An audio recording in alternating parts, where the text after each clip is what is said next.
ఒకప్పుడు దక్ష ప్రజాపతి తన 27 కుమార్తెలను చంద్రునికి వివాహం చేశాడు. అవి 27 నక్షత్రాలు. చంద్రుడు వారందర్నీ సమానంగా ప్రేమిస్తానని మాటిచ్చాడు. కాని కాలక్రమంలో అతడు రోహిణి నక్షత్రాన్ని మాత్రమే ఎక్కువగా ప్రేమించడం ప్రారంభించాడు. ఇది చూసిన మిగతా నక్షత్రాలు బాధపడి తమ తండ్రి దక్షుని దగ్గరకు వెళ్లి ఫిర్యాదు చేశాయి. దక్షుడు చంద్రుణ్ణి పిలిచి హెచ్చరించాడు. అయినా చంద్రుడు మారలేదు. దక్షుడు కోపంతో చంద్రుణ్ణి శపించాడు. నీ కాంతి క్రమంగా తగ్గిపోతుంది.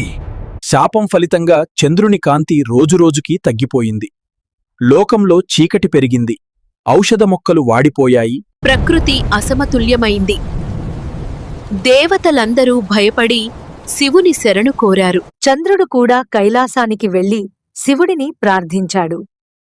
అతని భక్తిని చూసి శివుడు కరుణించాడు.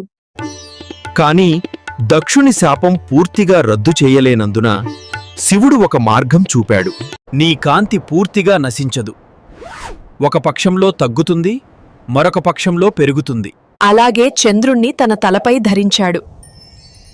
అప్పటినుంచే శివుడు చంద్రశేఖరుడు అయ్యాడు.